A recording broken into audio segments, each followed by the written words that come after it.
Hello guys, അനിമെന്റോർ സ്റ്റോറീസിന്റെ പുതിയൊരു വീഡിയോയിലേക്ക് എല്ലാവർക്കും സ്വാഗതം. ഈ വീഡിയോയിൽ നമ്മൾ കാഗുറ ബച്ചിയുടെ ചാപ്റ്റേഴ്സ് 64 മുതൽ 66 വരെയാണ് എക്സ്പ്ലെയിൻ ചെയ്യാനായിട്ട് പോകുന്നത്. ചാപ്റ്ററിലേക്ക് കടക്കുന്നതിന് മുമ്പ് നമുക്ക് കഴിഞ്ഞ വീഡിയോയ്ക്ക് സൂപ്പർ താങ്ക്സ് ചെയ്തവരെ ഒന്ന് പരിചയപ്പെടാം.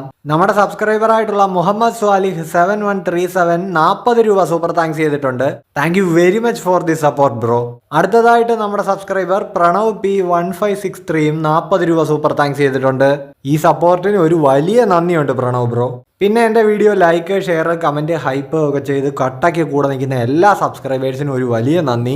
നിങ്ങളുടെ ഈ സപ്പോർട്ട് ഇതേപോലെ തന്നെ തുടരുക. ചാനൽ ഇതുവരെയും സബ്സ്ക്രൈബ് ചെയ്തിട്ടില്ലാത്തവർ ഇപ്പം തന്നെ ഉറപ്പായിട്ടും സബ്സ്ക്രൈബ് ചെയ്യുക. സോ അപ്പോൾ ഇനി ഒട്ടും തന്നെ സമയങ്ങളാ നേരെ നമുക്ക് നമ്മുടെ ചാപ്റ്റേഴ്സിലേക്ക് പോകാം. ചിഹിരോ വേഴ്സസ് കുഗുരി ഫൈറ്റ് അങ്ങനെ തുടങ്ങാൻ പോവാണ്. സുമി ഇപ്പോൾ വണ്ടി ഒന്ന് സ്ലോ ആക്കിയിട്ട് ആ കറ്റാനയുടെ ചിഹിരോയ്ക്ക് എറിഞ്ഞു കൊടുക്കുന്നുണ്ട്. ചിഹിരോ ഇപ്പോൾ അവളോട് താങ്ക്സ് പറയുന്നു. ലോറി ആണെങ്കിൽ ഇപ്പോൾ ചിഹിരോയെ ഇങ്ങനെ ഒന്ന് നോക്കുന്നുണ്ട്. കുഗുരി ഇപ്പോൾ ചിഹിരോയോട് പറയുന്നുണ്ട്, നീയുമായിട്ടൊരു പ്രോപ്പറായിട്ടുള്ള ഷോർട്ട് ഫൈറ്റ് വേണമെന്ന് എനിക്ക് നല്ല ആഗ്രഹമുണ്ട്. പക്ഷേ ഈ സമയത്ത് ഇപ്പം ഞാൻ അതിന് നിന്നാൽ ശരിയാവില്ല. കാരണം എനിക്കിപ്പോൾ ഒരു ജോലി ചെയ്ത് തീർക്കാനുണ്ട്. ആ പെൺകുട്ടിയെ എത്രയും വേഗം എനിക്ക് എൻ്റെ കസ്റ്റഡിയിലാക്കണം എന്ന് പറഞ്ഞുകൊണ്ട് കുഗുരി ഇപ്പം ലോറിക്ക് നേരെ ചാടാൻ പോവാണ്. പിന്നെയും ചിഹിരോ ആണെങ്കിൽ അവനെ അങ്ങോട്ട് വിടാതെ തടയുന്നുണ്ട്. ചിഹിരോ എന്നിട്ട് ഇപ്പോൾ ചിന്തിക്കുന്നുണ്ട്, അതായത് ഈ കുഗുരിയോ അതോ മറ്റേ പെണ്ണോ ഒന്നും ഇവൻ്റെ അച്ഛനെ കൊന്ന ഹിഷാക്കു മെമ്പേഴ്സിന്റെ കൂട്ടത്തിൽ ഇല്ലായിരുന്നു. ഹിഷാക്കുവിനോട് റിവഞ്ച് ചെയ്യാനുള്ള അവകാശം സാമുറ തൻ്റെ അടുത്തു നിന്ന് പറിച്ചെടുത്തു എന്ന് ചിഹിരോ ഇപ്പം ചിന്തിക്കുന്നുണ്ട്. സെങ്കുത്സുജിയിൽ വെച്ച് ചിഹിരോയെ വെട്ടിയിടുന്നതിന് മുന്നേ അതിന്റെ കാര്യമൊക്കെ ഞാൻ നോക്കിക്കോളാമെന്നാണല്ലോ സാമുറ പറഞ്ഞത്. ഇപ്പോൾ ആ റെസ്റ്റോറൻറ്റിലെ ഒരു ഫ്ലാഷ് ബാക്ക് കാണിക്കുന്നുണ്ട്. അതായത് ഇവരുടെ ചീഫ് ആ കൊച്ചിയിറക്കം പറഞ്ഞതുപോലെ തന്നെ ഹാക്കുരി ഒന്ന് എഴുന്നേറ്റ് റെഡിയായി വരുമ്പോഴേക്കും ഇവിടെയുള്ള നമുക്ക് പറ്റാവുന്ന അത്രയും പ്രശ്നങ്ങൾ നമുക്ക് സോൾവ് ചെയ്യാമെന്ന് ചിഹിരോയും പറയുന്നുണ്ട്. എന്നിട്ട് ചിഹിരോ പറയുന്നുണ്ട്, ഞാൻ വളരെ വീക്കാണ്, എന്നെ രക്ഷിക്കാൻ വേണ്ടി ഓരോന്ന് ചെയ്താണ് ഹാക്കുരി ഈ അവസ്ഥയിലായത്, എൻ്റെ വീക്ക്നെസ് ആണ് ഹാക്കുരിയെ ഈ അവസ്ഥയിൽ എത്തിച്ചതെന്നൊക്കെ ചിഹിരോ പറയുന്നു. നീ സംസാരിച്ച് കാട് കയറി ഇത് എങ്ങോട്ടേക്കാ പോകുന്നത്? ദേ ഇപ്പൊ ഫുഡ് കഴിക്കുമെന്നും പറഞ്ഞ് ഇവർ ചിഹിരോയുടെ വായിലേക്ക് ഫുഡ് കുത്തിക്കയറ്റുന്നുണ്ട്. ഇപ്പോൾ ചിഹിരോയ്ക്ക് നല്ല ബോധ്യമുണ്ട്, അതായത് അവൻ ഇനിയും ബെറ്റർ ആവേണ്ടതുണ്ട്. സാമുറയുമായിട്ടുള്ള ഫൈറ്റില് നിമിഷങ്ങൾ കൊണ്ടാണ് അവൻ വീണത്. ഈ ഷോർട്ട് ഫൈറ്റിങ്ങിൽ ഉറുഹയുടെ സാമുറയുടെ അത്രയൊന്നും അടുത്തെത്തിയിട്ടില്ല ചിഹിരോ. ഇപ്പോൾ ഈ spirit energy body full circulate ചെയ്തിട്ടാണല്ലോ മന്ത്രവാദികൾ അവരുടെ മന്ത്രശക്തി എൻഹാൻസ് ചെയ്യുന്നത്. ഷോർട്ട് ഫൈറ്റിങ്ങിലും അങ്ങനെ തന്നെയാണ്. സോഡിലേക്ക് സ്പിരിറ്റ് എനർജി സർക്കുലേറ്റ് ചെയ്യിക്കുന്നു. ഇപ്പോൾ സെയ്റ്റേ യുദ്ധത്തിൽ എൻചാൻറ്റഡ് ബ്ലേഡ്സ് പിടിച്ച എല്ലാവരും യുദ്ധത്തിന് മുൻപേ തന്നെ സോർട്സ്മെൻ എന്ന രീതിയിൽ നല്ല പേര് സമ്പാദിച്ച ആൾക്കാരാണ്. സെയ്റ്റേ യുദ്ധം 1.5 വർഷമേ ഉള്ളായിരുന്നു. സോ അവർ 1.5 വർഷമേ എൻചാൻറ്റഡ് ബ്ലേഡ്സ് ഉപയോഗിച്ചിട്ടുള്ളൂ. ചിഹിരോ ആണെങ്കിൽ ഇപ്പോൾ എൻഡൻ 3 വർഷമായിട്ട് ഉപയോഗിക്കുന്നു.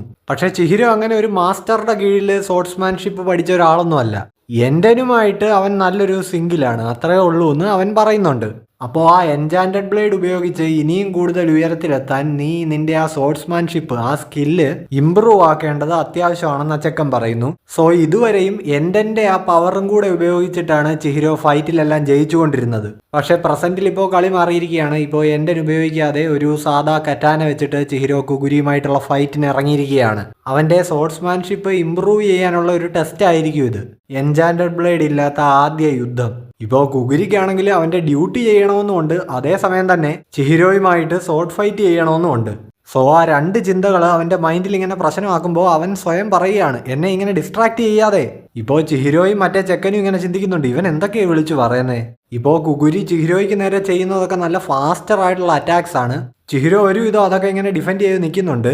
ഇപ്പോൾ ആ ചെക്കനാണെങ്കിലും ചിന്തിക്കുന്നുണ്ട്, കുഗുരി അവന്റെ മന്ത്രശക്തി ഉപയോഗിച്ചല്ല ഇവിടെ ഫൈറ്റ് ചെയ്യുന്നത്, മറിച്ച് ചിഹിരോ ആ റെസ്റ്റോറൻറ്റിൽ വെച്ച് പറഞ്ഞതുപോലെ അവന്റെ സ്പിരിറ്റ് എനർജി ആ സോഡിലേക്ക് സർക്കുലേറ്റ് ചെയ്തിട്ടാണ് കുഗുരി ആ ബസ് രണ്ടായിട്ട് മുറിക്കുന്ന അറ്റാക്കൊക്കെ ചെയ്തത്.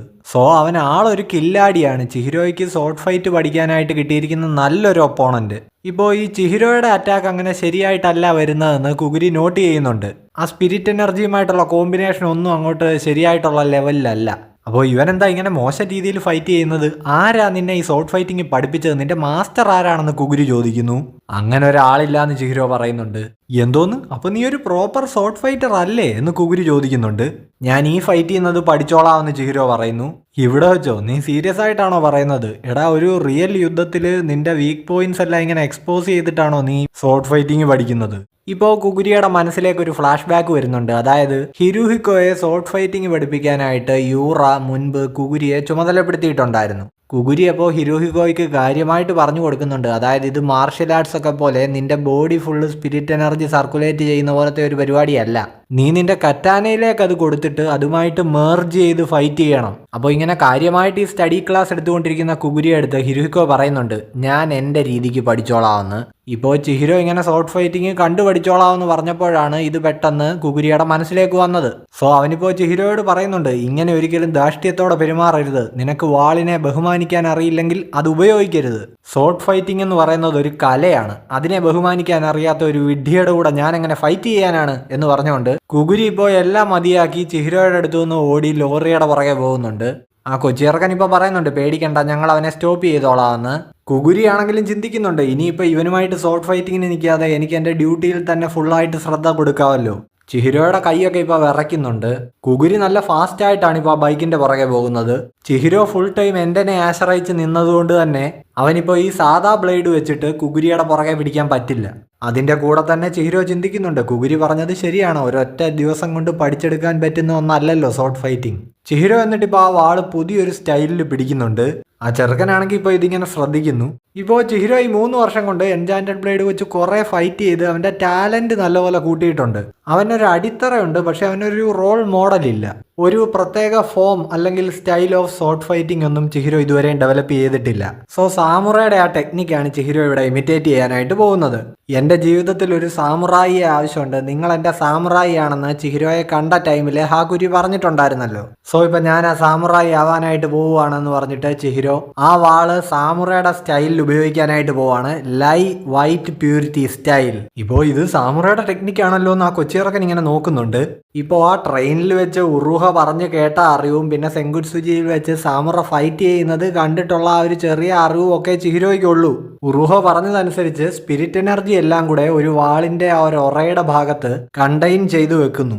എന്നിട്ട് പെട്ടെന്ന് ആ ഒറയിൽ നിന്ന് വാള് റിലീസ് ചെയ്യുമ്പോൾ സ്പിരിറ്റ് എനർജിയുടെ ഒരു എക്സ്പ്ലോഷൻ തന്നെ ഉണ്ടായി, നല്ല എക്സ്ട്രാ സ്പീഡ് കിട്ടും. സോ അങ്ങനെ ചിഹിരോ ഇപ്പോൾ ജെറ്റ് സ്പീഡിൽ കുഗുരിയുടെ പുറകെ മൂവ് ചെയ്യുന്നുണ്ട്. എന്നിട്ട് അവൻ പോയി കുഗുരിയുടെ ആ വാളിന് വട്ടം വെക്കുന്നുണ്ട്. കുഗുരി ഇപ്പോൾ ഇത് കണ്ടിട്ട് ആകെ അമ്പരക്കുന്നുണ്ട്. അവൻ ചിന്തിക്കുന്നുണ്ട്, ഇവൻ ഇപ്പോഴും മെച്ചുവർ ആയിട്ടുള്ളൊരു സ്റ്റൈലിലല്ല ഫൈറ്റ് ചെയ്യുന്നത്, ഇതൊരു ഇമിറ്റേഷൻ ആണെങ്കിൽ പോലും അവൻ ആ സ്റ്റൈൽ ഇവിടെ കൊണ്ടുവരാൻ നോക്കുന്നുണ്ട്. ഞാൻ അവൻ്റെ അടുത്ത് പറഞ്ഞ കാര്യം അവൻ മനസ്സിലാക്കി, അവൻ ഷോർട്ട് ഫൈറ്റിങ്ങിനെ സീരിയസ് ആയിട്ട് കാണാൻ തുടങ്ങിയിരിക്കുന്നു എന്നൊക്കെ കുഗുരി ചിന്തിക്കുന്നു. ഇല്ല, ഇവനുമായിട്ട് ഫൈറ്റ് ചെയ്തുകൊണ്ട് നിന്ന കാര്യം നടക്കില്ല, എനിക്കൊരു ജോലി ചെയ്ത് തീർക്കാനുണ്ട്. എൻ്റെ പാർട്ട്ണർ അവിടെ തകർന്നു കിടക്കുന്ന കാറിൽ കിടക്കുകയാണ്. സോ ആ ഓടിപ്പൊക്കോണ്ടിരിക്കുന്ന പെണ്ണിനെ പിടിച്ചോണ്ട് വരിക എന്നുള്ളത് എൻ്റെ ഡ്യൂട്ടിയാണ്. ഇപ്പോൾ അതിനൊപ്പം തന്നെ കുഗുരി ചിന്തിക്കുന്നുണ്ട്, അതായത് ഹിരുഹിക്കോയെ ഷോർട്ട് ഫൈറ്റിംഗ് പഠിപ്പിക്കാനായിട്ട് ചെന്നപ്പോൾ ഹിരുഹിക്കോ കുഗുരിയോട് പറഞ്ഞത്, നീ ഈ ഷോർട്ട് ഫൈറ്റിങ്ങിനെയൊക്കെ ഭയങ്കര സീരിയസ് ആയിട്ടാണ് ഡീൽ ചെയ്യുന്നത്, ഇതത്ര വലിയ കാര്യമൊന്നുമല്ല, എനിക്കിത് സിമ്പിളായിട്ട് പഠിക്കാൻ പറ്റും എന്നൊക്കെയാണ്. യൂറയാണെങ്കിലും ഇത് കേട്ടിട്ട് ഹിരുഹിക്കോയെ സപ്പോർട്ട് ചെയ്യുമായിരുന്നു. നിനക്ക് അങ്ങനെയാണ് തോന്നുന്നതെങ്കിൽ അങ്ങനെ ചെയ്തോന്നായിരുന്നു ഹിരുഹിക്കോ അടുത്ത് യൂറ പറഞ്ഞിരുന്നത്. അപ്പോൾ ഇതിൻ്റെയൊക്കെ ഒരു ദേഷ്യം കുഗുരിയുടെ ഉള്ളിൽ കിടപ്പുണ്ട്. സോ ഇപ്പോൾ ഈ ഡ്യൂട്ടി മാറ്റി വെച്ചിട്ട് ചിഹിരോയുടെ കൂടെ ഷോർട്ട് ഫൈറ്റിംഗ് ചെയ്യാനുള്ള ആഗ്രഹം അവൻ്റെ മനസ്സിൽ ഇങ്ങനെ കൂടി വരികയാണ്. അങ്ങനെ ഒടുവിൽ അവൻ തീരുമാനിക്കുകയാണ്, ഇനി എനിക്ക് പിടിച്ചു നിൽക്കാൻ പറ്റില്ല, ഞാൻ നിന്റെ കൂടെ ഫൈറ്റ് ചെയ്യാൻ പോവാണ്. ഇപ്പോൾ സുമി ആണെങ്കിൽ പറയുന്നുണ്ട്, അപ്പോൾ അതിലൊരു തീരുമാനമായി, ഇനി അവൻ നമ്മുടെ പുറകെ വരാൻ പോകുന്നില്ല. ആ ചെക്കനിപ്പോൾ പറയുന്നുണ്ട്, ഗുഡ്, സാമ്രയുടെ മകൾ അങ്ങനെ തൽക്കാലം സേഫായി, ഇനി അവനെ ഒന്ന് ഫൈറ്റ് ചെയ്ത് എൻഗേജ്ഡ് ആക്കി നിർത്തി നീ കുറച്ച് സമയം പിടിച്ചു തന്നാൽ മതി ചിഹിരോ, ബാക്കി ഞാൻ നോക്കിക്കോളാം. അവനിപ്പോൾ ആ മാർക്കർ വെച്ചിട്ട് മണ്ഡല വരയ്ക്കാനായിട്ട് പോവാണ്.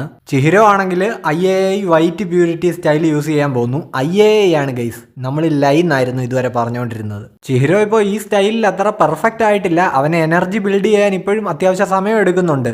കുഗുരി ആണെങ്കിൽ ഇപ്പോൾ ചിന്തിക്കുന്നുണ്ട്, ഇത് സാധാരണ IAI ടെക്നിക്ക് അല്ല, അതായിരുന്നെങ്കിൽ അവന് മുൻപ് അങ്ങനെ അസാമാന്യ സ്പീഡിൽ എൻ്റെ അടുത്ത് എത്താൻ പറ്റുമായിരുന്നില്ല. ഇത് വൈറ്റ് പ്യൂരിറ്റി സ്റ്റൈലാണ്, ഉറുഹയുടെയും സാമുറയുടെയും കീഴിൽ നിന്നായിരിക്കും ഇവനത് പഠിച്ചത്. നീ അങ്ങനെ ഒരു മാസ്റ്ററിന്റെ കീഴിൽ പഠിച്ചതായിരുന്നെങ്കിൽ ആദ്യമേ നിനക്ക് ഈ സ്റ്റൈൽ അങ്ങ് യൂസ് ചെയ്തുകൂടായിരുന്നോ എന്ന് കുഗുരി ഇപ്പോൾ ചിഹിരോയോട് ചോദിക്കുന്നുണ്ട്. ചിഹിരോ ഇപ്പോൾ വീണ്ടും പറയുന്നുണ്ട്, എനിക്ക് മാസ്റ്റർ ഇല്ല. ഇപ്പൊ കുഗുരി പറയുന്നു, ദേ ചുമ്മാ കള്ളം പറയരുത് നീ.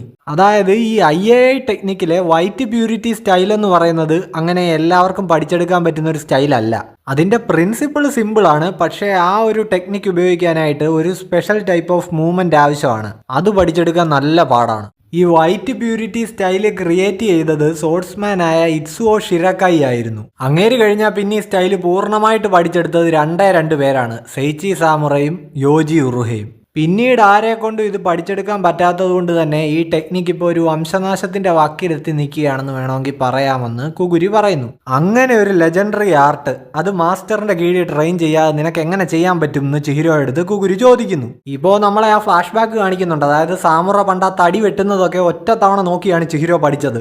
റോക്കുഹിരയുടെ കണ്ണുകളാണ് ചിഹിരോയ്ക്ക് കിട്ടിയിരിക്കുന്നതെന്ന് ഷിബ പറഞ്ഞിരുന്നല്ലോ. ഒരു മാസ്റ്റർ സോഡ് സ്മിത്തിന് ഒരു വാൾ ഉണ്ടാക്കുമ്പോൾ ആ സ്റ്റീലിൻ്റെ ടെമ്പറേച്ചർ ചേഞ്ച് ചെയ്യുന്നതും പിന്നെ പരുവം മാറുന്നതും ഒക്കെ ഒറ്റ നോട്ടത്തിൽ മനസ്സിലാക്കാൻ പറ്റും. വാളുണ്ടാക്കുന്നത് ഒരു ആർട്ടാണെങ്കിൽ അതിലെ പിക്കാസോ ആയിരുന്നു കുൻഷിഗെ റോക്കുഹിര എന്ന് വേണമെങ്കിൽ പറയാം. നമുക്കെല്ലാവർക്കും അറിയാം എൻചാൻറ്റഡ് ബ്ലേഡ്സ് ഉണ്ടാക്കാൻ ഉപയോഗിക്കുന്ന ആ കല്ല് ഡാറ്റൻസക്കി അത് ഭയങ്കര ടോക്സിക് ആയിട്ടുള്ള ഒരു സാധനമാണ്. അങ്ങനെ ഒരു കല്ലിനെ സ്റ്റെബിലൈസ് ചെയ്യാൻ റോക്കുഹിരയ്ക്ക് കഴിഞ്ഞിട്ടുണ്ടെങ്കിൽ അത് പുള്ളിയുടെ ഒബ്സർവേഷൻ ലെവലാണ്. സോ അങ്ങനത്തെ ഒബ്സർവേഷൻ ലെവൽ വെച്ചിട്ടാണ് ചിഹിരോ ഉറുഹയുടെയും സാമുറയുടെയും ഫൈറ്റ് കണ്ട് അവരുടെ ആ ടെക്നിക്ക് പഠിച്ചെടുത്തത്. വൈറ്റ് പ്യൂരിറ്റി സ്റ്റൈൽ ഇങ്ങനെ കണ്ടുപഠിച്ച് അനുകരിക്കാനോ ഇമ്പോസിബിൾ ആയിട്ടുള്ള കാര്യം എന്നിപ്പോൾ കുഗുരി പറയുന്നുണ്ട്. ആ ചെറുക്കൻ ഇപ്പം മണ്ഡല കംപ്ലീറ്റ് ചെയ്തിട്ടുണ്ട്. അവനിപ്പോൾ പെട്ടെന്ന് ചിഹിരോയെ വിളിക്കുന്നു, അങ്ങോട്ടേക്ക് ഒരു സ്മോക്ക് ബോംബ് ഇടുന്നു. അവർ പെട്ടെന്ന് ആ മണ്ഡലയിൽ കൂടെ ടെലിപ്പോർട്ടായി പോകുന്നു. ഇപ്പം ആ പുകയൊക്കെ മാറിയിട്ട് കുഗുരി നോക്കി കഴിയുമ്പോൾ അവിടെ ഒന്നും ആരുമില്ല. അവനിപ്പോൾ ആകെ ഫ്രസ്ട്രേറ്റഡ് ആയിട്ട് പറയുന്നുണ്ട്, ഇല്ല നമ്മുടെ ഫൈറ്റ് തുടങ്ങിയതേ ഉള്ളായിരുന്നു എന്ന്. ഇപ്പോൾ ആ ഹിഷാക്കു പെണ്ണിന്റെ പേര് ടോട്ടോ എന്നാണ്. അവൾ കിടക്കുന്നിടത്തേക്ക് കുഗുരി ചെല്ലുന്നുണ്ട്. എന്നിട്ട് അവൻ പറയുന്നു സാമുറയുടെ മോള് രക്ഷപ്പെട്ടു പോയി എന്ന്. ടോട്ടോ ഇപ്പോൾ മന്ത്രവിദ്യ ഉപയോഗിച്ച് അവളെ ഡിറ്റക്ട് ചെയ്യാനായിട്ട് നോക്കുന്നുണ്ട്. പക്ഷേ നോ രക്ഷ, അവൾ കംപ്ലീറ്റ് ആയിട്ട് വാനിഷായി പോയി എന്ന് ടോട്ടോ പറയുന്നു. ഇപ്പോൾ സുമിയുടെ ബൈക്ക് ചെന്ന് നിൽക്കുന്നത് ക്യോട്ടോ ബ്ലഡ് ഷെഡ് ഹോട്ടലിന്റെ മുന്നിലാണ്. അതിന്റെ ജനറൽ മാനേജർ യോജിറോ സെങ്കോക്കു, ഒരു പൈറേറ്റിന്റെ കൂട്ട് ഐപ്പാച്ചൊക്കെ വെച്ചൊരു മനുഷ്യൻ. ഞങ്ങളുടെ ഗസ്റ്റുകൾക്ക് കംപ്ലീറ്റ് ആയിട്ട് റെസ്റ്റ് ചെയ്യാൻ പറ്റുന്ന ഒരു സാഹചര്യമാണ് ഞങ്ങൾ ഇവിടെ ഒരുക്കിയിരിക്കുന്നതെന്ന് സെങ്കോക്കു പറയുന്നു. അതായത് ഒരു തരത്തിൽ ഒരു ചെറിയ ആപത്ത് പോലും ആർക്കും വരില്ല. ഈ ബിൽഡിങ്ങിൽ ഒരു ബാരിയർ ടെക്നിക്ക് ചെയ്തു വെച്ചിട്ടുണ്ട്. സോ എല്ലാവർക്കും കംപ്ലീറ്റ് പ്രൈവസി ആയിരിക്കും. ഇപ്പോൾ ആ റിസപ്ഷനിലേക്ക് ചെന്ന സുമി ഇങ്ങനെ ചോദിക്കുന്നുണ്ട്, നിങ്ങൾ വീണ്ടും കുറെ നില ഇങ്ങനെ കെട്ടിപ്പൊക്കിക്കൊണ്ടിരിക്കുകയാണല്ലേ? സുമി ഇപ്പോൾ ലോറിയോട് പറയുന്നുണ്ട്, ഈ സ്ഥലത്ത് ഹിഷാക്കുവിന്റെ ആ ഡിറ്റക്ട് ചെയ്യാനുള്ള മന്ത്രവിദ്യ ഫലിക്കില്ല. പക്ഷെ ഇങ്ങനെയുള്ള സ്ഥലങ്ങൾ ഇവിടെ വളരെ കുറവാണ്. സോ ഹിഷാക്കുവിന് അങ്ങനെയുള്ള ഓരോ ഏരിയയും സെർച്ച് ചെയ്ത് ലാസ്റ്റിൽ ഇവിടെ എത്താൻ ഒരുപാട് സമയമൊന്നും പിടിക്കില്ല. ഇവിടെയുള്ള ആളുകളെയൊക്കെ കണ്ടിട്ട് പേടിയാവുന്നു എന്ന് ലോറി പറയുന്നു. അങ്ങനെ അവര് റൂമിലെത്തിയിരിക്കുകയാണ്. ആ ചെറുക്കൻ പറയുന്നുണ്ട്, നമുക്ക് ചെറിയൊരു റെസ്റ്റ് എടുക്കാം, പക്ഷേ ശ്രദ്ധ പാളി പോവാനും പാടില്ല. ചിഹിരോ ഇപ്പോൾ ഇങ്ങനെ നോക്കുന്നുണ്ട്. അപ്പൊ ഇതാണ് മിസ്റ്റർ സാമുറയുടെ മകൾ. ലോറി ഇപ്പോൾ പറയുന്നുണ്ട്, എന്നെ പ്രൊട്ടക്ട് ചെയ്യുന്നതിന് നന്ദി. മാസുമി എന്നല്ലേ നിങ്ങളുടെ പേര്? അത് ഞങ്ങളുടെ ഗ്രൂപ്പിന്റെ പേരാണ്, ഞങ്ങൾക്ക് ഓരോരുത്തർക്കും സെപ്പറേറ്റ് പേരുകളുണ്ട് എന്ന് പറഞ്ഞിട്ട് ഇപ്പോൾ അവർ സ്വയം പരിചയപ്പെടുത്തുന്നു. ആ ചെറുക്കനാണ് റോ, മറ്റേ മന്ത്രവാദി മോക്കു, പിന്നെ ആ പെൺകുട്ടി സുമി. ചിഹിരോയെ നോക്കിയിട്ട് ഇപ്പോൾ ലോറി പറയുന്നുണ്ട്, തന്നെ ഞാൻ ടി വി കണ്ടിട്ടുണ്ട്, താനൊരു കൊലപാതകയാണെന്നായിരുന്നു ടി വി പറഞ്ഞത്. പക്ഷെ ക്ലാസ് റൂമിൽ വെച്ച് ലോറിയെ ചിഹിരോ പ്രൊട്ടക്ട് ചെയ്തല്ലോ. ഇപ്പൊ അതാലോചിച്ചിട്ട് ലോറി പറയുന്നുണ്ട്, ആ ടി വിക്കാർക്ക് ചിലപ്പോൾ തെറ്റു പറ്റിയതായിരിക്കും അല്ലേ? റോ ഇപ്പോൾ പറയുന്നുണ്ട്, ആ നാടകം നടന്നിടത്ത് വെച്ച് ആളുകളെ കൊന്ന ഇൻസിഡന്റ് അല്ലേ, അത് ടി വിക്കാരുടെ തെറ്റിദ്ധാരണ തന്നെയാണ്. ചിഹിരോയും നിന്നെ പോലെ തന്നെയാ, മറ്റുള്ളവരുടെ കാര്യത്തിന് അവൻ ആദ്യം പ്രയോറിറ്റി കൊടുക്കുന്നത്. അങ്ങനെയാണല്ലേ എന്നൊക്കെ പറഞ്ഞപ്പോൾ ലോറി ചിഹിരോയെ ഇങ്ങനെ നോക്കുമ്പോൾ ചിഹിരോ പറയുന്നുണ്ട്, ഒരു തെറ്റിദ്ധാരണയില്ല, ഞാൻ ഒരിക്കലും നിന്നെ പോലെയല്ല, ഞാൻ ശരിക്കും ഒരു കൊലയാളി തന്നെയാ. തൊലച്ചല്ലോ, അവക്ക് നിന്നോടൊരു അടുപ്പം തോന്നി വന്നതാ എന്നിപ്പോ റോ പറയുന്നുണ്ട്. മുഖത്തു നീ ടെറർ ലുക്ക് മാറ്റടാ, ഒന്ന് കൂളാവ്, റിലാക്സ് ആവ് എന്നൊക്കെ ഇപ്പൊ മോക്കുവും പറയുന്നുണ്ട് ചിഹിരോയോട്. പക്ഷെ നിന്റെ സുരക്ഷ അത് ഞാൻ ഉറപ്പുവരുത്തിയിരിക്കുമെന്ന് ലോറിയെ എടുത്ത് ചിഹിരോ പറയുന്നു. ഇപ്പോൾ കുറച്ച് നിമിഷങ്ങൾക്ക് മുമ്പ് റോയും ചിഹിരോയും കൂടെ പുറത്തു നിന്ന് സംസാരിച്ച ഒരു സീൻ നമ്മളെ കാണിക്കുന്നു. റോ ഇപ്പോൾ പറയുന്നുണ്ട്, സാമുറയുമായിട്ട് ശക്തമായിട്ടുള്ള ഒരു ബോണ്ട് ലോറിയുടെ ഉപബോധ മനസ്സിൽ കിടപ്പുണ്ട്. അതുകൊണ്ടാണ് ആ സീല് ബ്രേക്ക് ചെയ്ത് പുള്ളിയുടെ ഓർമ്മകൾ തിരിച്ചെടുക്കാൻ അവൾ ശ്രമിക്കുന്നത്. അങ്ങനെയാണ് ഹിഷാക്കുവിന് അവളെ ചെറുതായിട്ടൊന്ന് ട്രേസ് ചെയ്യാൻ പറ്റിയതും. സോ ഇപ്പോൾ മാസുമി കുറച്ചുകൂടെ സ്ട്രോങ്ങർ ആയിട്ടുള്ള ഒരു സീല് സെറ്റ് ചെയ്തുകൊണ്ടിരിക്കുകയാണ്. അത് റെഡി ആവുന്നത് വരെ അവളുടെ മുന്നിൽ വെച്ച് സാമുറയെ പറ്റി ഒന്നും മെൻഷൻ ചെയ്യരുതെന്ന് റോ പറയുന്നു. ഇത്തവണ അവൾ സാമുറയെ കംപ്ലീറ്റ് ആയിട്ട് മറക്കും എന്നവൻ പറയുന്നു. ചിഹിരോ ആണെങ്കിൽ ഇപ്പോൾ ഒരു സംശയത്തിൽ ഇങ്ങനെ നോക്കുകയാണ്. ഇപ്പോൾ ഇങ്ങനെ ഇവളുടെ ഓർമ്മകൾ സീല് ചെയ്യാൻ ഏൽപ്പിച്ച സമയത്ത് സാമുറ ഇവരോട് എന്താണ് പറഞ്ഞതെന്ന് റോ പറയുന്നുണ്ട്. അതായത് എൻ്റെ മകൾ യുദ്ധം എന്താണെന്ന് ഇതുവരെ കണ്ടിട്ടില്ല. സോ അവളുടെ അച്ഛൻ ഒരു കൊലയാളിയാണെന്നുള്ള ഫാക്റ്റും അവൾ മറക്കുന്നതാകും നല്ലത്. അപ്പോൾ ചിഹിരോ റോയോട് ചോദിക്കുന്നുണ്ട്, ഈ പുതിയ സീല് കംപ്ലീറ്റ് ആവാൻ എത്ര സമയം എടുക്കുമെന്ന്. ഇനി പ്രസന്റിലേക്ക് വരികയാണ്. റോ ലോറിയോട് പറയുന്നു, 24 മണിക്കൂറിനുള്ളിൽ നിനക്ക് നിന്റെ പഴയ ജീവിതത്തിലേക്ക് തിരിച്ചു പോകാമെന്ന്. നിന്നെ ഈ ഒരു അവസ്ഥയിൽ എത്തിച്ചതിന് സോറി, ഇനി ഒരിക്കലും ആ വട്ടന്മാരുടെ ശല്യം നിനക്കുണ്ടാവില്ല എന്നും അവൻ പറയുന്നു. ലോറി ഇപ്പൊ ചോദിക്കുന്നുണ്ട്, ഇത്രേ ഉള്ളോ? ഇതാണോ അപ്പൊ നിങ്ങൾ എന്നോട് എക്സ്പ്ലെയിൻ ചെയ്യാമെന്ന് പറഞ്ഞത്? അവരെന്തിനാ എന്നെ പിന്തുടരുന്നതെന്ന് പറ. പിന്നെ ഈ സാമുറ, ആരാണ് ഈ സാമുറ? ഇപ്പൊ ആർക്കും മിണ്ടാട്ടമില്ല. ലോറി വീണ്ടും പറയുന്നുണ്ട്, പ്ലീസ് ഒന്ന് പറ, എനിക്കിനി അതറിയാതെ എൻ്റെ പഴയ ജീവിതത്തിലേക്ക് തിരിച്ചു പോകാൻ കഴിയില്ല. ഞാൻ എന്തോ ഇമ്പോർട്ടൻ്റ് ആയിട്ടുള്ള ഒരു കാര്യം മറക്കുന്നത് പോലെയാണ് എനിക്ക് ഫീൽ ചെയ്യുന്നത്. നിങ്ങൾ എന്നോട് ഒന്നും പറയില്ലേ എന്നൊക്കെ അവൾ പിന്നെയും ചോദിക്കുമ്പോൾ റോ പറയുന്നുണ്ട്, നിന്റെ ഓർമ്മകളെ ഞങ്ങൾ മാനിപ്പുലേറ്റ് ചെയ്തു, പക്ഷെ നിന്റെ ബോഡി അതെങ്ങനെയോ റിക്കവർ ചെയ്യാനായിട്ട് ശ്രമിക്കുന്നുണ്ട്. ഓർമ്മകളോ? അപ്പൊ ഞാൻ ആ സ്ഥിരം കണ്ടുകൊണ്ടിരിക്കുന്ന സ്വപ്നം അതെന്റെ ഒരു ഓർമ്മയാണോ? അതിൽ എൻ്റെ കൂടെയുള്ള ആ ആളാരാ? അതിപ്പോ പറയാൻ കഴിയില്ല. ആ സീലാണ് നിന്നെ സേഫ് ആക്കി നിർത്തുന്നത്. ഞങ്ങൾ ഇനിയും കുറെ കാര്യങ്ങൾ നിന്റെ അടുത്ത് പറഞ്ഞു കഴിഞ്ഞാൽ നിന്നെ തേടി വീണ്ടും കുറെ ദുഷ്ടശക്തികൾ ഇങ്ങോട്ട് എത്തും. പിന്നെ നിനക്ക് ഒരിക്കലും പഴയ പോലെ സ്കൂളിൽ പോകാൻ പറ്റില്ല, നീ സേഫും ആയിരിക്കില്ല എന്നൊക്കെ ഇവര് ലോറിയോട് പറയുന്നു. ഏറ്റവും പ്രധാനം, ആ ഓർമ്മകളൊന്നും അത്ര സന്തോഷമുള്ള ഓർമ്മകളല്ല. നാളത്തോടെ എല്ലാ പ്രശ്നങ്ങളും തീരും, നീ ഇപ്പൊ പോയി റെസ്റ്റ് എടുക്ക് എന്ന് റോ പറയുന്നു. അതൊക്കെ ഞാൻ മറക്കേണ്ട ഓർമ്മകളാണോ? ആരോ എന്റെ കൈ പിടിച്ചുകൊണ്ട് പോകുന്നതാണ് ഞാൻ കാണുന്നത് എന്നൊക്കെ ഇപ്പൊ ലോറി പറയുന്നു. ചിഹിരോയ്ക്ക് ഇതിപ്പോ അവന്റെ അച്ഛൻ സെന്റിമെന്റ്സുമായിട്ട് കണക്ട് ആവുന്നുണ്ട്. ചിഹിരോ ചിന്തിക്കുന്നുണ്ട്, ഞാൻ എന്റെ അച്ഛന്റെ കൂടെ അല്ലായിരുന്നു ജീവിച്ചിരുന്നെങ്കിൽ എന്റെ ജീവിതം എങ്ങനെയായേനെ? ചിലപ്പോ ഞാനും ലോറിയെ പോലെ സ്കൂളിൽ പോയേനെ. ജീവിതവും കൈ പിടിച്ച് ട്രപ്പീസ് കളി കളിക്കേണ്ട ആവശ്യവും വരില്ലായിരുന്നു. എന്റെ ദേഹത്ത് ഇത്രയും മുറിപ്പാടുകളും ഉണ്ടാവില്ലായിരുന്നു. പക്ഷെ കാര്യം ഇങ്ങനെയൊക്കെ ആണെങ്കിലും എന്റെ അച്ഛനോടൊപ്പം ഞാൻ ചെലവഴിച്ച സമയം ഈ ലോകത്ത് ഒന്നിനു വേണ്ടിയോ അത് വിട്ടുകൊടുക്കാൻ ഞാൻ തയ്യാറല്ല. സോ ഇപ്പോൾ എന്തോ ഒന്ന് ആലോചിച്ച് ഉറപ്പിച്ച ശേഷം ചിഹിരോ റോയോട് പറയുന്നുണ്ട്, കമാൻഡർ, ഇപ്പോൾ ഇവളിൽ ചെയ്തിരിക്കുന്ന ആ സ്പെല്ല് കംപ്ലീറ്റ് ആയിട്ട് ബ്രേക്ക് ആയാലും നമ്മൾ ഈ ഹോട്ടലിലുള്ളിടത്തോളം സമയം ഹിഷാക്കുവിന് ഇവളെ ട്രേസ് ചെയ്യാൻ പറ്റില്ലല്ലോ. റോ ഇപ്പോൾ പറയുന്നുണ്ട്, അതില്ല. അല്ല, എന്താ നിന്റെ ഉദ്ദേശം? ചിഹിരോ ഇപ്പോൾ പറയുന്നുണ്ട്, എന്തായാലും നാളെ പുതിയ സീല് റെഡിയാവുന്നത് വരെ നമ്മൾ ഇവിടെയാണല്ലോ തങ്ങാൻ പോകുന്നത്. സോ ഇപ്പോൾ ഇവളോടെല്ലാം അങ്ങ് തുറന്നു പറഞ്ഞാൽ എന്താ പ്രശ്നം? എല്ലാം കേട്ടിട്ട് ആ ഓർമ്മകൾ മറക്കണോ വേണ്ടയോ എന്ന് അവള് തീരുമാനിക്കട്ടെ. റോ ഇപ്പോൾ ഇങ്ങനെ മനസ്സോടെ ഒരു എക്സ്പ്രഷൻ ഇട്ടിരിക്കുന്നുണ്ട്. ചിഹിരോ ഇപ്പോൾ ലോറിയോട് പറയുന്നുണ്ട്, ശരി, നിന്റെ മങ്ങിയ ഓർമ്മകളിലുള്ള ആ മനുഷ്യൻ സെയ്ച്ചി സാമുറയെ പറ്റി എനിക്കറിയാവുന്ന കാര്യങ്ങളെല്ലാം ഞാനിപ്പോൾ നിന്നോട് പറയാൻ പോവാണ്. 24 മണിക്കൂറിന് ശേഷം പുതിയ സീല് റെഡിയാകും. അപ്പോൾ നിനക്ക് ഈ കേട്ടതൊക്കെ മറക്കണമെന്ന് തോന്നിയാൽ ഈസി ആയിട്ട് മറക്കാം. എല്ലാം കേട്ട ശേഷം നിനക്ക് തീരുമാനിക്കാം സ്കൂളിലേക്ക് മടങ്ങിപ്പോകണോ വേണ്ടയോ എന്ന്. ഓർമ്മകൾ സീല് ചെയ്യണ്ടെന്നാണ് ഇവളുടെ തീരുമാനമെങ്കിൽ ഇനി അങ്ങോട്ട് കമുനാബി ഹിഷാക്കു എല്ലാം ഇവളുടെ പുറകെ ഉണ്ടാകുമെന്ന് റോ ചിന്തിക്കുന്നു. ചിഹിരോ ഇപ്പോൾ ചിന്തിക്കുന്നുണ്ട്, 24 മണിക്കൂറിനുള്ളിൽ എനിക്ക് ആ IAI വൈറ്റ് പ്യൂരിറ്റി സ്റ്റൈലിൽ നല്ലപോലെ പ്രാക്ടീസ് ചെയ്ത് എൻ്റെ സോർട്സ്മാൻഷിപ്പ് ഇമ്പ്രൂവ് ചെയ്യണം. അങ്ങനെ ചെയ്താൽ എനിക്ക് എൻ്റെ ട്രൂ റിലം, അതായത് ഹൈ പൊട്ടൻഷ്യലിൽ ആ സോഡ് ഉപയോഗിക്കാൻ പറ്റും. ചിഹിരോ ഇപ്പോൾ ലോറിയോട് പറയുന്നുണ്ട്, നിന്റെ തീരുമാനം അത് എന്തു തന്നെ ആയാലും ഞാൻ മുമ്പ് പറഞ്ഞ വാക്കിന് ഒരു മാറ്റവും ഇല്ല. നിന്റെ സുരക്ഷ അത് ഞാൻ ഉറപ്പുവരുത്തിയിരിക്കും. ഗൈസ്, ഇപ്പോൾ ഈ സാമുറയുടെ മകളുടെ പേര് ലോറി എന്നല്ല കേട്ടോ, ഇയോറി എന്നാണ്. നമുക്ക് ആ IAI വൈറ്റ് പ്യൂരിറ്റി സ്റ്റൈലിന് ലൈവ് വൈറ്റ് പ്യൂരിറ്റി സ്റ്റൈലും തെറ്റുപറ്റിയതുപോലെ ഇവിടെയും ഐക്ക് പകരം എല്ലാണെന്ന് തെറ്റുപറ്റിയതാണ്. സോ ഇപ്പോൾ ചാപ്റ്ററിലേക്ക് വരികയാണെങ്കിൽ ഇയോറി പറയുന്നുണ്ട്, എൻ്റെ ജീവിതം വളരെ നല്ല രീതിക്ക് തന്നെയാണ് പൊക്കോണ്ടിരുന്നത്. പക്ഷെ എന്നാലും ആ ബ്ലോക്ക് ആയി കിടക്കുന്ന ഓർമ്മകൾ അതെന്തോ എന്നെ വേട്ടയാടുന്നുണ്ട്. നിങ്ങൾ ഈ പറയുന്ന ആള്, ഈ സെയ്ച്ചി സാമുറ, അയാൾ എൻ്റെ ആരാണ്? അത് നിന്റെ അച്ഛനാണ്. റോ ഇപ്പോൾ ഇയോറിക്ക് കുറച്ച് സ്നാക്സ് കൊണ്ട് കൊടുക്കുന്നുണ്ട്. അങ്ങനെ വരാൻ വഴിയില്ല, ഞാൻ എൻ്റെ അച്ഛനെ ഇതുവരെ കണ്ടിട്ടില്ല എന്ന് ഇയോറി പറയുന്നുണ്ട്. അപ്പോഴാണ് ഇവൾ പെട്ടെന്ന് ആലോചിക്കുന്നത്, ഇവളുടെ ഓർമ്മകൾ മാനിപ്പുലേറ്റ് ചെയ്തു എന്ന് ഇവർ നേരത്തെ പറഞ്ഞല്ലോ. നിനക്കിത് കുറച്ച് കൺഫ്യൂസിങ് ആയിരിക്കുമെന്ന് അറിയാം എന്നിപ്പോൾ റോ പറയുന്നുണ്ട്. ഇയോറി ആണെങ്കിൽ ആകെ കൺഫ്യൂസ്ഡ് ആയിട്ട് ആ സ്നാക്സ് ഇങ്ങനെ വായിലേക്ക് കുത്തിക്കയറ്റിക്കൊണ്ടിരിക്കുകയാണ്. നീ കുഞ്ഞിലെ നിന്റെ അച്ഛനോടൊപ്പം ആയിരുന്നു താമസിച്ചിരുന്നത്. ആ ഓർമ്മകളൊക്കെ മായ്ച്ചു കളഞ്ഞത് ഞങ്ങളാണെന്ന് റോ പറയുന്നു. ഇയോറിയുടെ ഇപ്പോഴത്തെ ഫുൾ നെയിം ഇയോറി യോഷിയുറ എന്നാണ്. ആ പേരും നിന്റെ ബർത്ത് റെക്കോർഡും എല്ലാം ഫേക്കാണ്. ശരിക്കുള്ള നിന്റെ പേര് ഇയോറി സാമുറ എന്നാണെന്ന് ഇവർ പറയുന്നു. നിന്റെ സുരക്ഷയ്ക്കായിട്ടാണ് ഞങ്ങൾ നിന്റെ മെമ്മറി സീൽ ചെയ്തത്. എന്റെ സേഫ്റ്റിക്കോ? അതെങ്ങനെ ആ ഓർമ്മകൾ സീൽ ചെയ്താൽ ഞാൻ സേഫ് ആവുന്നത്? ചിഹിരോ ഇപ്പോൾ സെയ്ച്ചി സാമുറ എന്നൊരു പേപ്പറിൽ എഴുതി ഇയോറിയെ കാണിക്കുന്നുണ്ട്. അവക്കിപ്പോൾ പെട്ടെന്ന് ഈ പേര് മുൻപ് എവിടെയോ ഇങ്ങനെ എഴുതി കണ്ടതായിട്ട് സ്ട്രൈക്ക് ചെയ്യുന്നു. അതായത് ഇവർക്ക് സ്കൂളിൽ സെയ്ച്ചി സാമുറയെ പറ്റി പഠിക്കാനുണ്ടായിരുന്നു. സെയ്റ്റേ യുദ്ധത്തിനെ പറ്റി നിനക്ക് എന്തൊക്കെ അറിയാമെന്ന് ഇപ്പോൾ ചിഹിരോ ഇയോറിയോട് ചോദിക്കുന്നു. ഇനി നമുക്ക് സെയ്റ്റേ യുദ്ധത്തിനെ പറ്റി ചെറിയൊരു ഇൻട്രൊഡക്ഷൻ തരികയാണ്. അതായത് 22 വർഷങ്ങൾക്ക് മുമ്പ് കടലിന്റെ സൗത്ത് ഈസ്റ്റ് ഭാഗത്തായിട്ട് ഷൊക്കോക്കു എന്ന് പറയുന്ന ഒരു ചെറിയ ഐലൻഡ് രൂപപ്പെട്ടു. എൻചാന്റഡ് ബ്ലേഡിന്റെ സോഴ്സ് മെറ്റീരിയലായ ഡാറ്റൻസക്കി ഉണ്ടായത് ആ ഐലൻഡിലാണ്. ഷൊക്കോക്കുവിലെ ജനങ്ങളുടെ ശരീരത്തിന് ഡാറ്റൻസക്കിയെ പ്രതിരോധിക്കാനുള്ള ശക്തി ഉണ്ടായിരുന്നു. അതായത് ആ കല്ല് കയ്യിലെടുത്താലും അവരുടെ ശരീരം ഒന്നും ചിതറിപ്പോയില്ല. അങ്ങനെ അവരെ അസാമാന്യ ശക്തി ഉപയോഗിച്ച് ഈ ജപ്പാൻ പിടിച്ചടക്കാൻ തുടങ്ങി. കൃത്യം 1 വർഷത്തിനും 5 മാസങ്ങൾക്ക് ശേഷം കുനിഷിഗെ റോക്കുഹിര എൻചാന്റഡ് ബ്ലേഡ്സ് ഫോർജ് ചെയ്തു. മാസ്റ്റർ സോർട്സ്മെനും മറ്റ് 5 എൻചാന്റഡ് ബ്ലേഡ് യൂസേഴ്സും കൂടി സെയ്റ്റേ യുദ്ധത്തിൽ വെച്ച് ശത്രുക്കൾക്ക് സർവ്വനാശം വരുത്തി. ആ ഹീറോസിൽ ഒരാൾ എൻ്റെ അച്ഛനായിരുന്നോ എന്ന് ഇപ്പോൾ ഇയോറി ചോദിക്കുന്നു. അതെ, ആ 5 പേരിൽ ഏറ്റവും ഫാസ്റ്റായിട്ട് വാൾ വീശുന്ന ആളായിരുന്നു മിസ്റ്റർ സാമുറ എന്ന് ഇപ്പോൾ റോ പറയുന്നു. അപ്പോൾ അത്രയ്ക്ക് പ്രഗത്ഭനായ ഒരു സോർട്സ്മാനെ ചുമ്മാ തങ്ങ് തോൽപ്പിക്കാൻ പറ്റില്ല. അയാളുടെ മുന്നിൽ ഹോസ്റ്റേജ് ആയിട്ട് നിർത്താൻ ഒരാൾ വേണം. അങ്ങേരുടെ മകളായ നീ തന്നെയാണല്ലോ അതിന് ബെസ്റ്റ് ഓപ്ഷൻ എന്നിപ്പോൾ റോ പറയുന്നുണ്ട്. സോ നീ സാമുറയുടെ മകളാണെന്ന് ആർക്കും അറിയത്തില്ലെങ്കിൽ ആ ഒരു റിസ്ക് ഇല്ല. അതുകൊണ്ടാണ് മിസ്റ്റർ സാമുറ നിന്റെ മെമ്മറി സീൽ ചെയ്യാൻ ഞങ്ങളോട് ആവശ്യപ്പെട്ടതെന്ന് ഇപ്പോൾ റോ പറയുന്നു. ഇപ്പോൾ സാമുറയുടെ മുഖം ഇങ്ങനെ നോർത്തെടുക്കാൻ ഇയോറി ശ്രമിക്കുകയാണ്. അവള് കുട്ടിക്കാലത്ത് പുള്ളിയുടെ ഒരു പടം വരച്ച ഒരു ഓർമ്മയൊക്കെ അവളുടെ മനസ്സിലേക്ക് ഇപ്പോൾ വരുന്നു.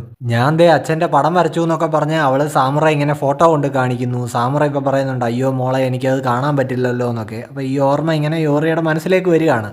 മുഖമൊന്നും പക്ഷേ ഇതുവരെയും വ്യക്തമായിട്ടില്ല. ഇയോറി ഇപ്പോൾ ഇവരോട് ചോദിക്കുന്നുണ്ട്, നിങ്ങൾ കുറേ ആയിട്ട് മിസ്റ്റർ സാമുറ എന്ന് പറയുന്നുണ്ടല്ലോ, അപ്പോൾ അദ്ദേഹത്തിൻ്റെ വെയർഅബൌട്ട്സ് ഒക്കെ നിങ്ങൾക്ക് അറിയാമോ? അദ്ദേഹം ഇപ്പോൾ എവിടെയാണ്? ഇപ്പോൾ എന്താ അദ്ദേഹം ചെയ്യുന്നത്? ഇപ്പോൾ സാമുറയും നിന്നെക്കുറിച്ചെല്ലാം മറന്നു പോയിരിക്കുന്നു എന്ന് റോ പറയുന്നുണ്ട്. എന്നെങ്കിലും ആവശ്യം വന്നാൽ ഇയോറിയെ കൂടെ നിന്ന് പ്രൊട്ടക്റ്റ് ചെയ്യണമെന്ന് മാസുമിയെ സാമുറ പറഞ്ഞേൽപ്പിച്ചിട്ടുണ്ടായിരുന്നു. എന്തിനാ എന്നെ അദ്ദേഹം ഉപേക്ഷിച്ചത്? അദ്ദേഹം വളരെ സ്ട്രോങ്ങർ ആണെന്നല്ലേ പറഞ്ഞിരുന്നത്? അപ്പോൾ എന്നെ കൂടെ നിന്ന് പ്രൊട്ടക്റ്റ് ചെയ്യുകയല്ലായിരുന്നോ വേണ്ടത് എന്നൊക്കെ ഇപ്പോൾ ഇയോറി ചോദിക്കുന്നു. അവളുടെ ആ ഓർമ്മകൾക്ക് മേലുള്ള ലോക്ക് ഇങ്ങനെ ചെറുതായിട്ട് ബ്രേക്ക് ആവുന്നുണ്ട്. അതങ്ങനെ ബ്രേക്കായി വന്ന് ഫൈനലി അവൾ ആ ഓർമ്മയിലെ സാമുറയുടെ മുഖം കാണുകയാണ്. കുഞ്ഞായിട്ടുള്ള ഇയോറി ഇപ്പോൾ അച്ചാന്ന് വിളിച്ചുകൊണ്ട് സാമുറയുടെ കൈ പിടിച്ചുകൊണ്ട് ഇങ്ങനെ നിൽക്കുന്നുണ്ട്. അവരിപ്പോൾ അവരുടെ വീടിന് മുന്നിലാണ് നിൽക്കുന്നത്. കുറേ വേസ്റ്റ് ഒക്കെ അവിടെ ആരോ കൊണ്ടിട്ടിട്ടുണ്ട്. മുഴുവൻ കാക്കകളും. വീടിന്റെ മതിലിലാണെങ്കിൽ ആരൊക്കെയോ കുറെ മോശം വാക്കുകളൊക്കെ എഴുതി വെച്ചിട്ടുണ്ട്. അതായത് കൊലപാതകി, പോയി ചത്തു തൊലയടാ, നശിച്ചവനെ എന്നൊക്കെ. ഇപ്പോൾ ഇതെല്ലാം ഓർത്തെടുത്ത് ഇങ്ങനെ ഷോക്കായിട്ട് ഇയോറി ഇരിക്കുന്നുണ്ട്. ചിഹിരോ ആണെങ്കിലും ഇപ്പോൾ പറയുന്നുണ്ട്, നിന്നെ അദ്ദേഹം ഉപേക്ഷിച്ചത് നിന്നെ ആപത്തിൽ നിന്ന് രക്ഷിക്കാൻ വേണ്ടി മാത്രമല്ല. അതെ, അദ്ദേഹം സൈറ്റെ യുദ്ധത്തിലെ ഒരു ഹീറോ ആയിരുന്നു. പക്ഷേ എല്ലാവർക്കും ഇതേ അഭിപ്രായമായിരുന്നില്ല. ചില ആളുകളുടെ അങ്ങനെയുള്ള ചിന്താഗതി മാറ്റാനും പറ്റില്ലല്ലോ. യുദ്ധത്തിൽ സ്വന്തം ജീവൻ കൊടുത്ത് ഫൈറ്റ് ചെയ്ത് കുറേ ജീവനുകളെ രക്ഷിച്ച ഒരാളായിരുന്നു സാമുറയെങ്കിലും അദ്ദേഹത്തെ ഒരു കൊലയാളിയായിട്ട് കാണുന്ന ഒരു കൂട്ടം ആളുകളും ഉണ്ടായിരുന്നു എന്ന് ഇവർ പറയുന്നു. ഇപ്പോൾ ചിഹിരോയുടെ അവസ്ഥ അതുപോലെയാണല്ലോ. സൈച്ചി സാമുറയുടെ മകളായിട്ട് നീ മുന്നോട്ട് ജീവിച്ചിരുന്നെങ്കിൽ അത് നിരന്തരം വെല്ലുവിളികളുള്ള ഒരു ജീവിതമായിരുന്നേനെ എന്ന് ഇപ്പോൾ റോ പറയുന്നുണ്ട്. ഇപ്പോൾ ആ ഓർമ്മകളെല്ലാം ഇങ്ങനെ മനസ്സിലേക്ക് കയറി വന്നിട്ട് ഇയോറി ആകെ അങ്ങ് അപ്സെറ്റ് ആവുന്നുണ്ട്. അവരെല്ലാം ഇപ്പോൾ അവളുടെ അടുത്തേക്ക് ഓടി ചെല്ലുകയാണ്. ഇപ്പോൾ നമ്മളെ കാണിക്കുന്നത് ഇയോറി അവിടെ റെസ്റ്റ് എടുക്കുകയാണ്. ഇപ്പോൾ പെട്ടെന്ന് സത്യങ്ങളെല്ലാം അറിഞ്ഞതിൻ്റെ ആ ഒരു കൺഫ്യൂഷനിലാണ് ഇയോറി. അവൾ ഓക്കെ ആവാൻ കുറച്ച് സമയം എടുക്കുമെന്ന് ചിഹിരോയും റോയും കൂടി ഇപ്പോൾ ഇരുന്ന് പറയുന്നുണ്ട്. ഇപ്പോൾ ഇവളുടെ അമ്മയെക്കുറിച്ചുള്ള കാര്യങ്ങൾ പറയണമെന്ന് റോ ചിഹിരോയോട് ചോദിക്കുന്നുണ്ട്. സോ അത് സംബന്ധിച്ച് എന്തോ രഹസ്യം ഉണ്ടെന്ന് തോന്നുന്നു. പക്ഷെ ചിഹിരോ പറയുന്നുണ്ട്, ഇപ്പോൾ അത് പറയണ്ട. കാര്യം അങ്ങനെയായാൽ ചിലപ്പോൾ വീട്ടിലേക്ക് മടങ്ങിപ്പോവുക എന്നുള്ള ഓപ്ഷൻ ഇയോറിക്ക് ഇല്ലാതെ വരും. ഇയോറി അറിഞ്ഞിരിക്കേണ്ട ആ സത്യാവസ്ഥകൾ വളരെ പെയിൻഫുൾ ആണെന്ന് പറഞ്ഞാലും അതൊന്നും അറിയാതെ വൈറ്റ് വാഷ് ചെയ്തുള്ള അവളുടെ ഈ ജീവിതവും വളരെ പേടിപ്പെടുത്തുന്ന ഒന്നാണെന്ന് ചിഹിരോ പറയുന്നുണ്ട്. സോ എന്തു വേണമെന്നുള്ള ഫൈനൽ തീരുമാനം ഇയോറി എടുക്കട്ടെ. അതൊന്ന് പ്രോസസ്സ് ചെയ്യാൻ അവൾക്ക് ഇനിയും സമയമുണ്ടല്ലോ എന്ന് ചിഹിരോ പറയുന്നു. നമ്മുടെ ഇപ്പോഴത്തെ ജോലി ഇവൾക്ക് കാവൽ നിൽക്കുക എന്നുള്ളതാണ്. ഇപ്പോൾ ക്യോട്ടോ ബ്ലഡ് ഷെഡ് ഹോട്ടലിന്റെ 35ാമത് നിലയിൽ മോക്കോവും സുമിയും കൂടി ഇരുന്ന് പുതിയ സീൽ ഉണ്ടാക്കുകയാണ്. സാമുറയെ പറ്റിയുള്ള കംപ്ലീറ്റ് ഓർമ്മകൾ മറക്കത്തക്ക രീതിയിലുള്ള സ്ട്രോങ് ആയിട്ടുള്ള ഒരു സീലാണ്. സോ അവർ ഇയോറിയെ കുറിച്ചുള്ള എല്ലാ കാര്യങ്ങളും ഡീറ്റെയിൽഡ് ആയിട്ട് ആ സീലിൽ എഴുതുന്നുണ്ട്. ഇപ്പോൾ ഇവരിത് ഈ റൂഫ് ടോപ്പിൽ വന്നിരുന്ന് ചെയ്യുന്നത് എന്തിനാണെന്ന് ചോദിച്ചു കഴിഞ്ഞാൽ ഹോട്ടലിനുള്ളിൽ മന്ത്രവാദം പാടില്ല. അത് ഇവിടുത്തെ നിയമമാണ്. കാര്യം അണ്ടർവേൾഡിലുള്ള കുറെ ആൾക്കാർ ഈ ഹോട്ടലിനുള്ളിലുണ്ട്. സോ അവർ തമ്മിൽ ഒരു ഫൈറ്റ് ബഹളമൊക്കെ നടക്കാതിരിക്കാൻ വേണ്ടിയാണ് ഇങ്ങനെ ഒരു റൂള്. സോ റൂൾസ് തെറ്റിച്ച് മന്ത്രവിദ്യ വല്ലതും ഹോട്ടലിനുള്ളിൽ വെച്ച് പ്രയോഗിച്ചു കഴിഞ്ഞാൽ ഹോട്ടലിലെ സ്റ്റാഫ് എല്ലാം ഇളകും. അവന്മാരൊക്കെ ആണെങ്കിൽ ഈ ഹോട്ടൽ മാനേജറായിട്ടുള്ള യോജിറോ സെങ്കോക്കുവിന്റെ ശിഷ്യന്മാരാണ്. റെയ്ഗൻ വൺ സോഡ് സ്റ്റൈൽ എന്ന് പറയുന്ന ഒരു ടെക്നിക്ക് പഠിച്ച നല്ല അഭ്യാസികളായിട്ടുള്ള ആൾക്കാരാണ്. സോ അവരുമായിട്ടൊരു പോട്ടി ഉണ്ടാവാതിരിക്കാൻ ഈ റൂഫ് ടോപ്പ് തന്നെയാണ് ബെസ്റ്റ്. ഇപ്പോൾ ഫസ്റ്റ് ഫ്ലോർ ലോബിയാണ് കാണിക്കുന്നത്. സെങ്കോക്കു അവിടെ ഉണ്ട്. ലോബിയിൽ ആരൊക്കെ ഇരിക്കുന്നുണ്ട്. അവിടെ ഇരിക്കുന്നതിൽ ഒരാൾ ഇപ്പോൾ ഹിഷാക്കു പെണ്ണായിട്ടുള്ള ടോട്ടോയാണ്. അവളിപ്പോൾ മന്ത്രവിദ്യ പ്രയോഗിച്ച് ആരെയോ ഇങ്ങോട്ടേക്ക് സമ്മൺ ചെയ്യുന്നുണ്ട്. അവളുടെ കയ്യിലെ ആ ഹിഷാക്കു സിമ്പല് സെങ്കോക്കു ശ്രദ്ധിക്കുന്നുണ്ട്. ഇപ്പോൾ അവൾ ഇങ്ങോട്ട് സമ്മൺ ചെയ്തിരിക്കുന്നത് ഹിരുഹിഗോയാണ്. ഈസി ആയിട്ട് അവനെ ഇങ്ങോട്ട് കടത്തിയതിന് അവനിപ്പോൾ ടോട്ടോയോട് താങ്ക്സ് പറയുന്നുണ്ട്. കാര്യം ഇവിടുത്തെ സർവൈലൻസ് ഒക്കെ ഭയങ്കര കട്ടിയാണ്. അവളിപ്പോൾ പറയുന്നുണ്ട്, സാമുറ എങ്ങാനും നമ്മുടെ മണം പിടിച്ച് ഇവിടെ എത്തിക്കഴിഞ്ഞാൽ എല്ലാ പണിയും പാളും. സോ എൻചാൻറ്റഡ് ബ്ലേഡ് ഉപയോഗിക്കാനേ പാടില്ല. ഞാനത് ചെയ്യില്ല എന്ന് പറഞ്ഞിട്ട് ഇപ്പോൾ ഹിരുഹിഗോ കൊണ്ടുവന്ന ആയുധം കാണിക്കുന്നുണ്ട്, ഒരു ഹെയർ പിൻ. സാമുറയുടെ മകൾ അപ്പോൾ ഈ ബിൽഡിങ്ങിൽ ഉണ്ടോ എന്ന് അവൻ ചോദിക്കുന്നു.